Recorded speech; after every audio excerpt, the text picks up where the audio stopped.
What's good, y'all? I got a proclamation for the nation. A freaking public service announcement. Go ahead and share this video so that your friends can get this message too. Meghan Markle is not black. It is what it is. Science doesn't back it up. Mathematics doesn't back that up. Logic doesn't back that up. Quick question.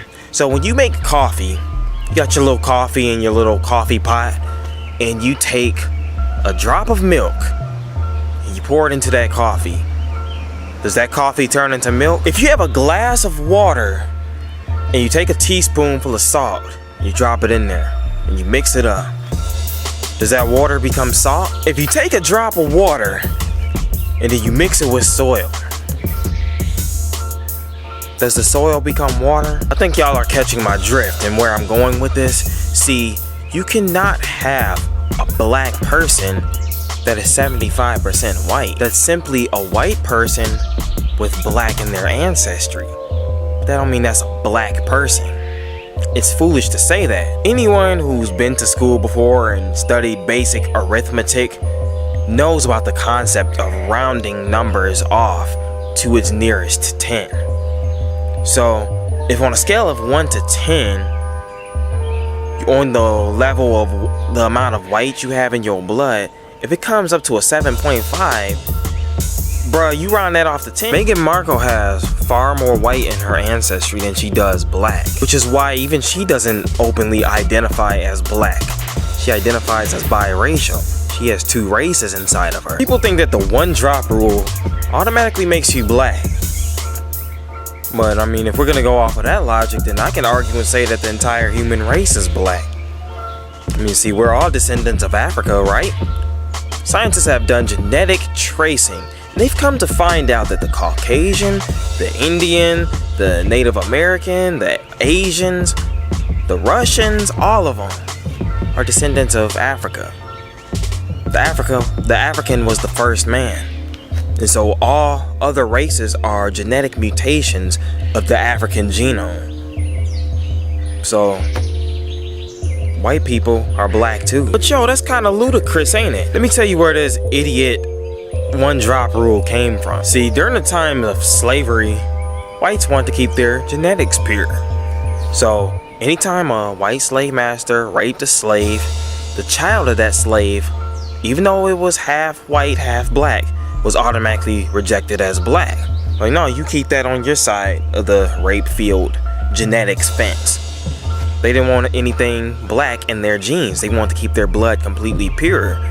And so, even if that mulatto slave, that biracial 50-50 slave, was raped by another slave master and then had a child that was 75% white, child that probably looked just like Meghan Markle, they would decline that kid too, and so on and so forth. If they found out that you had any type of slave, should I say, in your ancestry, you were automatically discounted as black because they believed that they were the superior, pure race, and they didn't want anything black in their family. Look it up. By definition, if you're biracial, you are just as much white as you are black. You can just say you're white. You have Caucasian in your ancestry. You're half white. And bruh, if you 75% white, you might as well just leave the so-called black thing alone. I mean, yeah, it's part of your ancestry. Don't get me wrong. If you have black in your ancestry, that's just, it is what it is. You know what I'm saying? But just like you don't call coffee milk because you put a little drop of milk in it, you cannot call somebody that's mostly white black because a little drop of blackness was introduced into the genes. The logic behind that is very flawed, is very biased, and it's based off of the idea behind colonialism and white supremacy. Got a fun fact for you. Down there in South America, they did the exact opposite of the one drop rule. In Central and South America, being a so-called Negro was frowned upon. So the white powers that be, the colonial powers that be, decided to implement a set of societal rules that basically said no matter how dark you are, you don't have to be considered a Negro if you have white blood in your genes. That's why a lot of people down there in like the Dominican Republic or down there in Mexico, they can be black as the freaking cosmos, dog. They could be walking around here looking like nighttime incarnate, bruh. And they'll be looking at black Americans over here in the US of A, thinking that they better than us. I've seen it so many times. You get somebody look like a straight up African, came straight off the doggone slave ship, and they think that they're better than the blacks over here in America, even though they darker than the ace of spades. Do yourself a favor and research that too. Back to the main topic of this video, which is Meghan Markle. The reason why I felt the need to point those basic logical concepts out is because of the fact that I see a lot of my people, my po people, bro. My po people.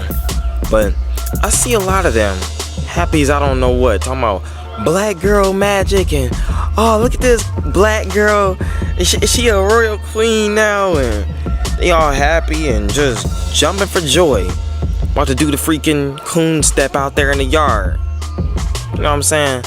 Thinking that we finally arrived because a mostly white looking woman is sitting up there as the princess of the UK. And the thing that's tripping me out too is like some of y'all don't even know that years ago, Prince Harry, the guy that's being celebrated with this so-called black woman Meghan Markle, he was caught in a Nazi costume. So he was caught doing something racist. Bottom line, our people have a warped sense of self-worth. And it pisses me off because I look at my people and I know that we can do so much better than what we're doing. But we have this internalized self-hatred that causes us to think that we're not good enough, or somehow the oppressor that's been screwing us over since the dawn of time is the one to give us our self-worth. Oh my God, the Prince of Wales is marrying a black woman. So now we worth something now, nigga. We coming up on a societal ladder, nigga. Oh shoot, bruh. We had a black president, dog. Black president of the racist freaking United States of America, where black folks get shot down and killed all the time in record numbers, higher than anywhere else in the world. But nah, nigga, we had a black president, dog. It's getting better for us, bruh. You know, black girls, they grow up thinking that maybe they're not good enough to deserve a fairy tale wedding. And then they turn around and they see Meghan Markle, who's mostly white, getting a so-called fairy tale wedding where she's marrying a prince. And they think that, man, yo, wow, so an African American woman has potential to marry a prince? Bruh, you know how many kings are in Africa? I heard that there was an Ethiopian king that got married last year to an African American princess. I mean, I'm like, bro, black folks have been royalty since the dawn of freaking time, dog. We ruled over all kinds of empires. You had the Egyptian Empire. You had the Israelite empires that we had under King David, King Saul. Under those people, we had the Ethiopians. We had ancient India, the ancient Arabs, the ancient Moors. All of those people were black, man. I mean, black excellence is really a thing, dude. And to think that the European racist powers that be that went around the earth colonizing everything are the ones to give us our self-worth, man, is really appalling, dog. I mean, what many of y'all don't know, what a lot of y'all don't know is that the reason why the Queen and the Prince and Prince Charles, Prince Harry, all of them, the reason why they're even in power to begin with is because years ago, during the Dark Ages, Moors went over there and they colonized the area, and they taught the white man how to get the rats and fleas and stuff out your house, and how to wash your behind with water and soap and get clean, and how to have a sense of societal culture and a system by which they could live. Because basically in the Dark Ages, everyone was just dying of bubonic plague and disease and pain, and Black Death was just all over the freaking place. Black Moors went up in there, they cleaned that whole area up. They just made it so much better than it was. And then, slowly but surely, white folks, they started to climb up the societal ladder. And then they were put back in power.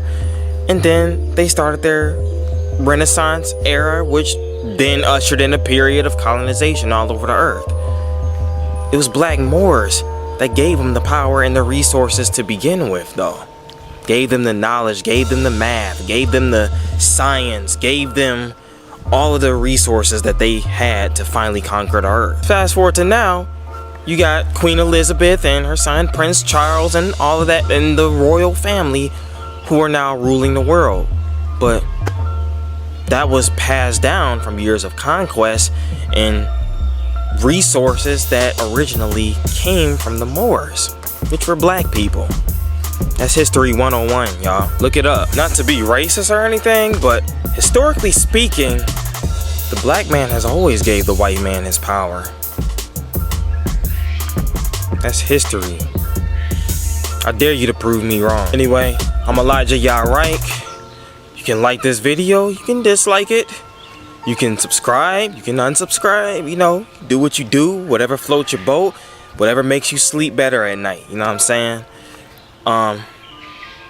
Share this video, comment, and I guess that's all, y'all. Peace.